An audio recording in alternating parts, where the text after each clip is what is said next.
ahead, I expect there to be riots in the streets, arrests on an unprecedented scale, and martial law enforced by the U.S. military. Believe me, I don't make this prediction lightly, and I have no interest in trying to scare you. I'm simply following my research to its logical conclusion. The same financial problems I've been tracking from bank to bank, from company to company, for the last 5 years have now found their way into the U.S. Treasury. You see, I can tell you with near 100% certainty that most Americans will not know what to do when commodity prices, things like milk, bread, and gasoline, soar. They won't know what to do when banks close and their credit cards stop working, or when they're not allowed to buy gold or foreign currencies, or when food stamps fail. In short, our way of life in America is about to change, I promise you. In this video, I'll show you exactly what's happening. You can challenge every single one of my facts, and you'll find that I'm right about each allegation I make, and then you can decide for yourself. Will you act now to protect yourself and your family from the catastrophe that's brewing right now in Washington, D.C.? I hope so. That's why I made this video.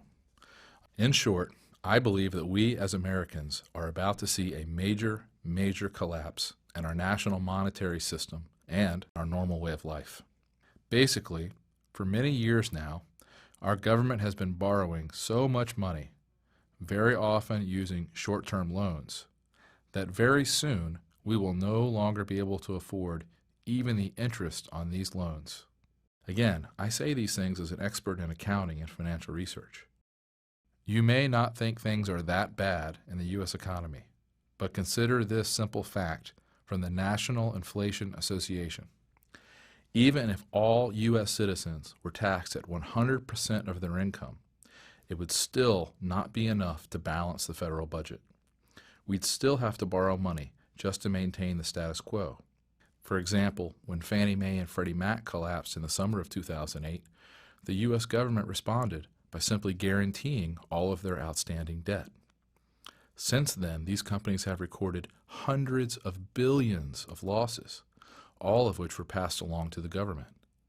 Yes, you can still get mortgages today, and yes, Freddie and Fannie are still in business. But the costs associated with these programs are piling up at the U.S. Treasury, and they are enormously expensive. These losses and trillions in other private obligations are now the responsibility of the U.S. government. The problem is, even before this crisis, our government was deeply in debt. With each additional commitment, we sink further and further into debt, closing in upon the moment that we can simply no longer afford even the interest payments on our obligations. According to even my most conservative calculations, using numbers provided by the Congressional Budget Office, a debt default by the U.S. government would be inevitable were it not for one simple anomaly, the one thing that has saved the United States so far. I'm talking about our country's unique ability to simply print more money. You see, the U.S. government has one very important weapon to use in this crisis. The U.S. is the only debtor in the world who can legally print U.S. dollars. And the U.S. dollar is known as the world's reserve currency. The dollar forms the basis of the world's financial system. It is what banks around the world hold in reserve against their loans. That's a secret that most politicians don't understand. As things stand now, the U.S. government can't go broke in any ordinary sense of the word because it can simply print dollars to pay for its bad debts. That's what it's been doing since March of 2009. That might sound pretty good at first. Since we can always just print more money, what's there to worry about? Well, let me show you. You see, as things stand today, America is the only country in the world that doesn't have to pay for its imports in a foreign currency. Let's say you're a German and you want to buy oil from Saudi Arabia. You can't just pay for your oil in German marks or the new euro currency because oil is priced in U.S. dollars. So you have to buy dollars first, then you buy your oil. And that means the value of the German currency is of great importance to the German government. To maintain the value of its currency, Germans must produce at least as much as they consume from around the world. Otherwise, the value of its currency will begin to fall, causing prices to rise and its standard of living to decline. But in America, we can consume as much as we want without worrying about acquiring the money to pay for it, because our dollars are accepted everywhere around the world. In short, for decades now, we haven't had to produce anything or export anything to get all the dollars we needed to buy all the oil and other goods our country required. All we had to do was borrow the money. And boy, did we. Take a look at this chart. Even as late as the 1970s, America was the world's largest creditor. But by the mid-1980s, we'd become a debtor to the world. And since the late 1990s, we've been the world's largest debtor. Today, our government owes more money to more people than anyone else in the world. And that was before the financial crisis. In short, with all of these bad debts piling up, we've had to begin repaying our debts by printing trillions of new dollars. The impact of this is only just now beginning to be felt. Once our creditors figure out what's happening, they're going to be very angry. I believe they will either completely stop accepting dollars in repayment or greatly discount the value of these new dollars. I'm sure you think that sounds crazy, but as I'll show you, it's already happening. And that will make our consumption-led way of life impossible to afford. Just think about the price of oil. Access to cheap oil has been America's #1 gift of owning the world's reserve currency. This, along with several other government policies, has made gas cheaper in the U.S. than almost anywhere else in the developed world. I know you may think gas prices have skyrocketed in recent years, but look at how much less we pay than other developed nations. According to a recent study by Kiplinger's Personal Finance, we pay around $3.61 a gallon on average here in the U.S., but in Canada it's $5.56. The French pay a whopping $8.21. The Japanese pay $6.62. Australians pay $5.41, and the Chinese pay $4.54. And here's the thing. If oil is no longer priced in dollars, the price of oil for Americans will skyrocket immediately. It will change our lives overnight. Airline travel will get much more expensive. The cost to ship goods by truck to grocery stores around the country will get much more expensive. Farming itself will get a lot more costly. So will commuting to work, taking a taxi. Just about everything we do will suddenly get much more expensive. And remember, in order for prices to start skyrocketing, all that has to happen is that other countries start preferring payments in something besides U.S. dollars. The U.S. dollar has been the world's reserve currency for decades now, so most Americans don't have a clue about what the repercussions are of losing this status. You might think this could never happen, but it happens all the time when countries get too far in debt, or when they consume too much or produce too little. In fact, the same thing happened to Great Britain in the 1970s. Most people don't know this, but British sterling was the reserve currency for most of the world for nearly 200 years, for most of the 18th and 19th centuries. It continued to play this role until after World War II, when America was forced to prop up Britain's economy with foreign aid. Remember the famous Marshall Plan, when we gave billions to help European countries rebuild? Unfortunately, though, Britain pursued a socialist national agenda. The government took over all of the major industries. Like Barack Obama, Britain's leaders wanted to, quote, spread the wealth around. Pretty soon, the country was flat broke.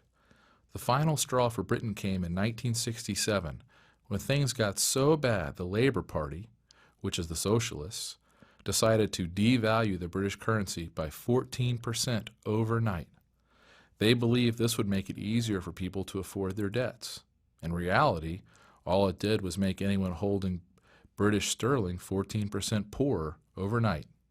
It made everything in Britain much, much more expensive in the coming years. For the country as a whole, it ushered in one of the worst decades in modern British history.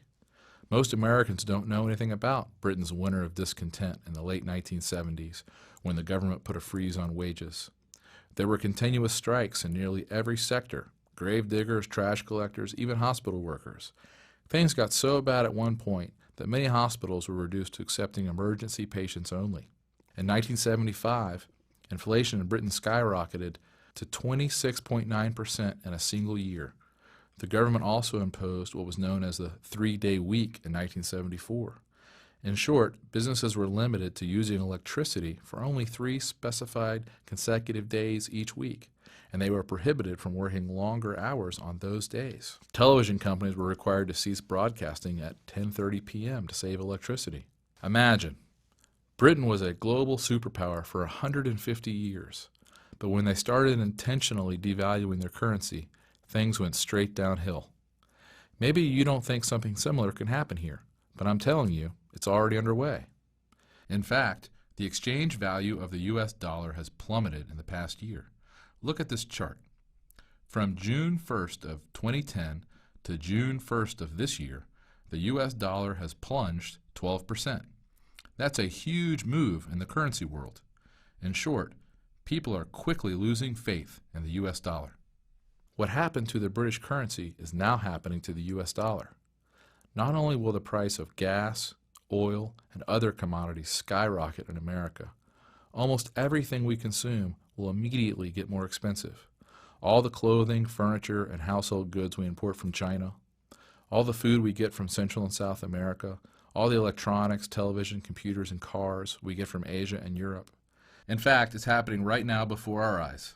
The price of gold is up more than 100% since the financial crisis of 2009. Oil prices have doubled. Soybeans are way up. Copper prices are up more than 170% since 2009. Cotton prices are up 80% in just the past year. As Wesley Card, the head of a clothing company that includes brands like Dockers and Anne Klein, was quoted by the New York Times, "It's really a no-choice situation. Prices have to come up." This chart shows how much a few key commodities have skyrocketed in price just since the beginning of 2009. Of course, skyrocketing commodity prices are just the beginning. There are other disastrous consequences to the U.S. dollar losing status as the world's reserve currency. For example, there would be much less demand for U.S. dollars around the globe, so interest rates will skyrocket. Instead of getting a mortgage at today's incredibly low rates of 4.5%, it might cost you 8%, or even 10%, or 15%. Imagine what that would do to housing prices. Stock prices would likely plummet by at least 40% in a matter of weeks as a result of this event in the currency markets.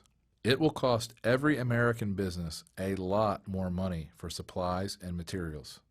No one will be able to get a loan, and no bank will want to make loans. In short, when the U.S. dollar loses its spot as the world's reserve currency, it will cause a brutal downturn in the economy, which I expect will be about 10 times worse than the mortgage crisis of 2008. You see, what will also happen as a result of this currency crisis and the end of the U.S. dollar as the world's reserve currency will be massive inflation, the likes of which we've never seen before.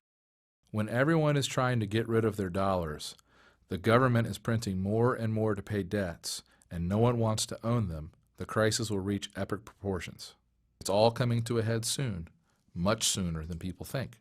Remember, too, that in roughly the past 100 years, this type of debt crisis has reared its ugly head in Germany, Russia, Austria, Poland, Argentina, Brazil, Chile, the Ukraine, Japan, and China.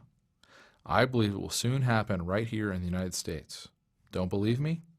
Well, the truth is that it's already happening at the local and state levels. Take a look. According to the Center on Budget and Policy Priorities, a Washington, D.C. based think tank, at least 46 states face huge budget shortfalls for 2011. The center reports that the total state budget shortfall could reach $160 billion in 2011. And although many states got federal help over the past year, that aid is now gone.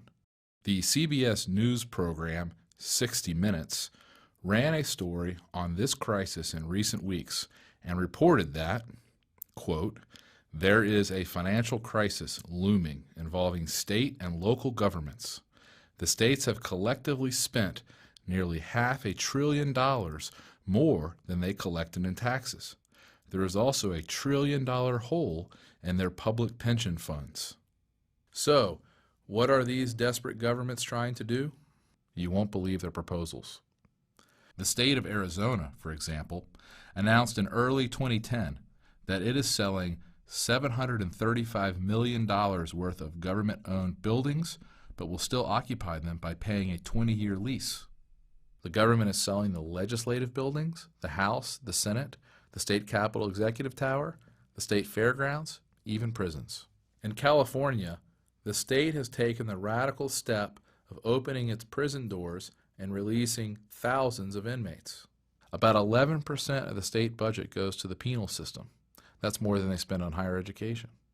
So California is slashing the number of inmates by 6,500 people next year. In other words, they're cutting loose about 4% of the prison population. Incredibly, other states, including New York, may do the same thing. In Georgia, the government is proposing taking out dead peasant policies on state employees. When these folks die, the money won't go to the dead person's family, but to the state's coffers to help pay for more programs, insurance, and pension liabilities. It's simply incredible, isn't it? State and municipal governments are so broke and so desperate that they are taking unprecedented steps to at least temporarily avoid bankruptcy. Nearly every state in the union is talking about legalizing some form of gambling to boost tax revenue. California still wants to legalize marijuana, even though it was defeated in the recent election. Of course, none of these ridiculous steps will work in the long run. And the truly amazing thing is that the U.S. federal government is in even worse shape than the local governments. The only reason we haven't seen the full brunt of this crisis yet on the federal level is because we've just continued to pile on more and more debt. The states can't print money, but the federal government can, at least for now. And for the moment, this is all that is preventing a currency collapse of unprecedented proportions. This is the important point. What most people don't realize is that the U.S. government can only continue printing dollars as long as the U.S. dollar remains the world's reserve currency. In other words, this is all going to fall apart much sooner than people think. In fact, it's already happening. The first steps are already well underway. It's happening right now before our very eyes. I can't stress this enough. You need to act now in order to protect your assets and grow your savings in the next few years. In the next few minutes, I'm going to show you exactly how I'm protecting my own money and what I recommend doing with yours. But first, let me show you exactly what's going on right now. Like I said, most Americans don't believe the U.S. dollar could ever lose its spot as the world's reserve currency. But I'm here to tell you, this process is already well underway. For example, although it went almost completely unreported in the U.S. press, last fall, a group of the world's most powerful countries, including China, Japan, Russia, and France, got together for a secret meeting without the United States being present or even knowing about the meeting. Veteran Middle East reporter Robert Fisk reported on this event in Britain's independent newspaper. In the most profound financial change in recent Middle East history, Gulf Arabs are planning, along with China, Russia, Japan, and France, to end dollar dealings for oil, moving instead to a basket of currencies, including the Japanese yen, Chinese yuan, the euro, gold, and a new unified currency planned for the nations in the Gulf Cooperation Council, including Saudi Arabia, Abu Dhabi, Kuwait, and Qatar. Fisk also interviewed a Chinese banker who said this: These plans will change the face of international financial transactions. America and Britain must be very worried. You will know how worried by the thunder of denials this news will generate. And sure enough, after Fisk published the details of this secret meeting, U.S. officials and central bankers from around the globe denied these plans. But as the old central banking adage goes, how do you know exactly when a currency will be devalued? The answer? Right after the head of the central bank goes on television to adamantly deny any such transaction will occur. And guess who just went public in recent weeks with a statement about how the U.S. will not devalue its currency? You guessed it, the U.S. Treasury Secretary Tim Geithner. You see, the last thing a central banker wants to do in the midst of a devaluation is to give people a warning before he can devalue. So they have to deny, deny, deny. After the announcement is made, It's too late for citizens and investors to get out. Like I said, what's incredible is that this story of a secret meeting among most of the major powers besides the U.S. was greatly underreported in the American press. But you know what? The way I see it, it's much more telling to look at actions rather than government press releases. For example, here is what is happening right now in the real world. When you read these facts, I think you'll agree with me that the U.S. dollar's days are numbered as far as remaining the world's reserve currency. China is getting out of the dollar. Zhuang Sui, a former vice chairman of the Standing Committee, said that China is going to stop putting so much money into U.S. dollars and will instead look to the Japanese yen and the euro. China holds more U.S. dollars than anyone else on the planet, but China is getting out of the U.S. dollar as fast as they can without crashing their own economy. Look at this chart. It shows that China's holdings of U.S. dollars peaked in 2009, but China is unloading as many dollars as they can as quickly as possible. This is just one sign of the end of the U.S. dollar standard. There are many more, like this one. As I'm sure you are aware, for years the U.S. dollar has been accepted almost universally around the globe.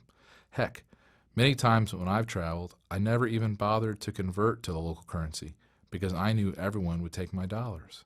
Well, that's simply not the case anymore. HSBC, one of the largest banks in Mexico, no longer allows you to deposit U.S. dollars into their banks. They've done this on the heels of money laundering allegations, but we suspect they also simply don't want to be stuck with tons of U.S. dollars as the currency continues to decline. This move would have been unimaginable 10 years ago, that a big bank in Mexico would no longer accept U.S. dollars for deposit. But today, it's the harsh reality. And Mexico is not the only place this is occurring. Reuters reports that the same thing has happened in 2008 in one of Europe's most popular tourist spots. Currency exchange outlets in Amsterdam have been reportedly turning away customers who want to exchange their U.S. dollars for euros. In India, the country's tourism minister said in 2008 the U.S. dollars will no longer be accepted at the country's heritage tourist sites like the Taj Mahal. And the U.S. dollar is no longer good anywhere in Cuba. The New York Times reports that now many shops in China no longer accept dollar-based credit cards issued by foreign banks, and foreigners cannot convert American dollars into renminbi beyond a given quota. Iran, of course, has already moved all of its reserves out of U.S. dollars, and Kuwait depegged its currency from the dollar a few years ago. Bloomberg News recently reported that China and Russia plan to start trading in each other's currencies to diminish the dollar's role in global trade. Banu Bawaja of UBS Bank said, given the risk to the dollar and U.S. assets from their fiscal position, they want to reduce their dependency on the dollar as an invoicing currency. That's why the smartest investors are taking action. Bill Gross, who probably knows as much about currencies and debt as anyone in the world, runs the world's biggest bond fund. He was quoted by Bloomberg. We've told all of our clients that if you only had one idea, one investment, it would be to buy an investment in a non-dollar currency. That should be on top of the list. Jim Rogers, one of the world's most successful multimillionaire investors, writes, the dollar is not just in decline, it's a mess. If something isn't done soon, I believe the dollar could lose its status as the world's reserve currency and medium of exchange, something that would lead to a huge decline in the standard of living for U.S. citizens, like nothing we've seen in nearly a century. I know, you probably still don't believe it can happen here in the United States, but think about it. Are we as Americans really immune to the laws of economics and finance? I don't think so.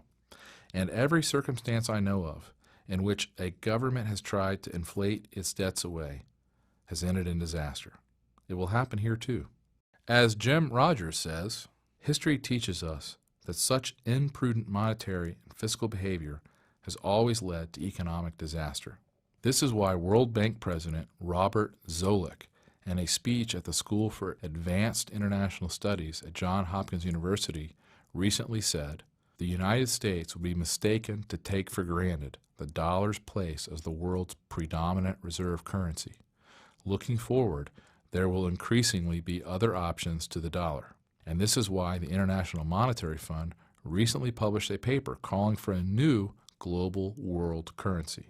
A paper entitled, Reserve Accumulation and International Monetary Stability, written by the Strategy, Policy, and Review Department of the IMF, recommends that the world adopt a global currency called the Bancor, with a global central bank to administer the currency. The report is dated April 13th, 2010. And no, unfortunately, this is not just a bad rumor. This is a deadly serious proposal and an official document from one of the most powerful institutions in the world. Do you see where this is all heading? This is why gold and silver prices are soaring. It's not a matter of if the U.S. dollar will lose its status as the world's reserve currency. It's simply a matter of when. Investors know there are serious problems with the U.S. dollar, so they are fleeing to precious metals, which have historically been very reliable when a country has major currency problems. But first, let me explain why the collapse of the dollar as the world's reserve currency could happen much sooner than most people expect. I know many of my friends, colleagues, and family members are still in serious denial. In the world of psychology, they call this the normalcy bias. You see, the normalcy bias actually refers to our natural reactions when facing a crisis. The normalcy bias causes smart people to underestimate the possibility of a disaster and its effects. In short, people believe that since something has never happened before, it never will. We are all guilty of it. It's just human nature.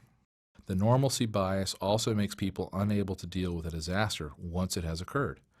Basically, people have a really hard time preparing for and dealing with something they have never experienced. The normalcy bias often results in unnecessary deaths in disaster situations. For example, think about the Jewish populations of World War II. As Barton Biggs reports in his book, Wealth, War, and Wisdom, by the end of 1935, 100,000 Jews had left Germany, but 450,000 still remained. Wealthy Jewish families kept thinking and hoping that the worst was over. Many of the German Jews, brilliant, cultured, and cosmopolitan as they were too complacent. They had been in Germany so long and were so well established, they simply couldn't believe there was going to be a crisis that would endanger them. They were too comfortable. They believed that Nazis' anti-Semitism was an episodic event and that Hitler's bark was worse than his bite. They reacted sluggishly to the rise of Hitler for completely understandable but tragically erroneous reasons. Events moved much faster than they could imagine. This is one of the most tragic examples of the devastating effects of the normalcy bias the world has ever seen. Just think about what was going on at the time. Jews were arrested, beaten, taxed, robbed, and jailed for no reason other than the fact that they practiced a particular religion. As a result, they were shipped off to concentration camps. Their houses and businesses were seized. Yet most Jews still didn't leave Nazi Germany because they simply couldn't believe that things would get as bad as they did. That's the normalcy bias, with devastating results. We saw the same thing happen during Hurricane Katrina. Even as it became clear that the levee system was not going to work, tens of thousands of people stayed in their homes directly in the line of the oncoming waves of water. People had never seen things get this bad before, so they simply didn't believe it could happen. In Haiti, in Pakistan, and other third world countries, sure, but they never thought something like that could happen in our country. And as a result, nearly 2,000 residents died. Again, it's the normalcy bias. We simply refuse to see evidence that's right in front of our face because it is unlike anything we have experienced before. The normalcy bias kicks in, and we continue to go about our lives as if nothing is unusual or out of the ordinary. Well, we're seeing the same thing happen in the United States right now. We have been the world's most powerful country for nearly 100 years. The U.S. dollar has reigned supreme as the world's reserve currency for more than 50 years. Most of us in America simply cannot fathom these things changing. But I promise you this, things are changing, and faster than most people realize. For a moment, just look at a tiny fraction of the evidence around us. Did you know that there are now nearly 43 million Americans on food stamps? That's around 14% of the entire population. And get this, the number of Americans on food stamps has now gone up every month for 37 months. That's over 3 years. Can a country really be in good shape when 14% of the population can't even afford to buy food? Or how about this? Although it's gone almost completely unreported in the mainstream press, a dozen or so cities across the nation, like Fresno, Sacramento, and Nashville, have hundreds of people living in modern-day Depression-era shantytowns. The Fresno shantytown has received the most publicity after a visit by Oprah Winfrey. There, about 2,000 residents are homeless. They even have a security desk at the shelter because the encampment has gotten so large. City officials say they have 3 major encampments near downtown and smaller settlements along 2 local highways. Also, according to a recent article on MSN Money, about 43% of American families spend more than they earn each year. Look at this chart. It's unbelievable. The average household carries $8,000 in credit card debt, and personal bankruptcies have doubled in the past decade. How in the world can we possibly spend our way out of the current crisis? We certainly can't do it with savings. The only answer is to print more money, which will hasten the fall of the U.S. dollar as the world's reserve currency. There's simply no one better at bending statistics than the U.S. government. Take the unemployment rate, for example. Back in the 1930s, anyone without a job but not retired was considered unemployed. Today, however, the government calculates unemployment mainly by counting the number of people receiving unemployment benefits. So, when people's benefits expire, they are no longer counted, and the unemployment rate actually falls. Ridiculous, I know. The reality is, the true unemployment rate is much higher than what the government is reporting. If you don't believe me, look at 2 job postings I read about recently. In Long Island City, an estimated 2,000 people waited in line at the local employment office, some for as long as 4 days, to apply for 100 elevator mechanic apprenticeship positions. And in Massillon, Ohio, 700 people applied for a single janitorial job, paying $16 an hour plus benefits. The point is, our country is not growing jobs because the government makes it harder and harder for businesses. With current regulations in place, our country will never experience the type of growth necessary to dig our government out of the hole they've put themselves in. I'm sure you think I'm exaggerating, but just look at what the CEO of one of America's most important companies said. Intel CEO Paul Otellini said in a recent speech, "I can tell you definitively it costs $1 billion more per factory for me to build, equip, and operate a semiconductor manufacturing facility in the United States." He said that 90% of the additional costs are not from higher labor rates, but from higher taxes and regulatory charges, which other nations simply don't impose. Cypress Semiconductor CEO T.J. Rogers agreed that the problem is not higher U.S. wages, but anti-business laws. He was quoted in an interview with CNET News. The killer factor in California for a manufacturer to create, say, 1,000 blue-collar jobs is a hostile government that doesn't want you there and demonstrates it in thousands of ways. Few Americans today realize that we have the second highest corporate tax rate in the world. And since Japan's new prime minister just announced that he plans to reduce the country's corporate tax rate by 15%, the U.S. could soon have the highest corporate tax rate in the world. Why would anyone want to start a business here when they can do it for less money and keep more of the money they make by locating elsewhere?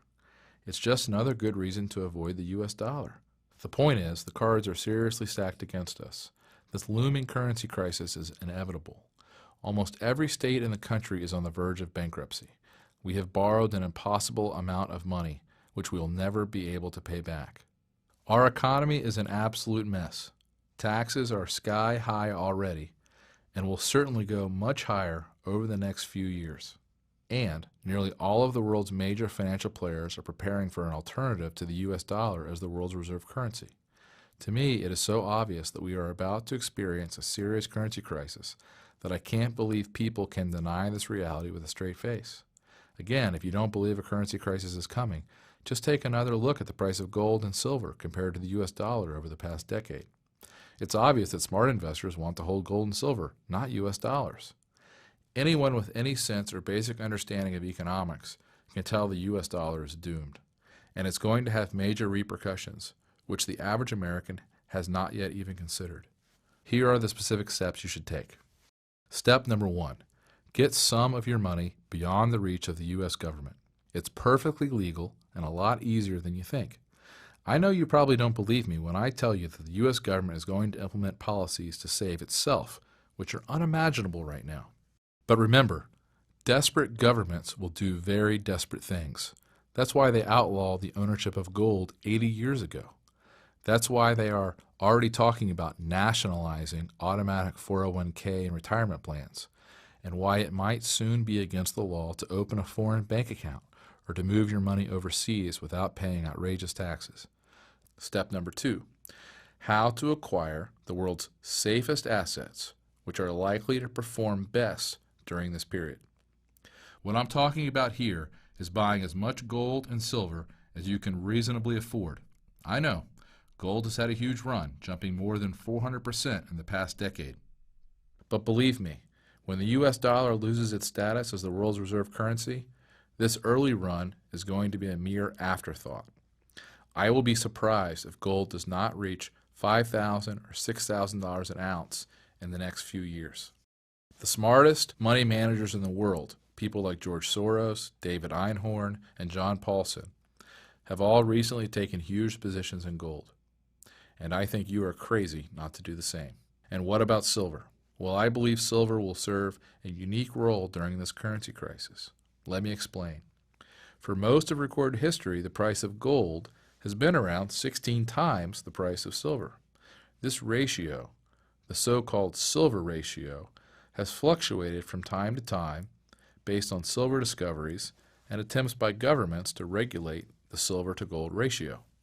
But in a free market where demand for silver as money exists, I'd expect the natural supply and demand balance to lead to a silver price around 1/16 the price of gold.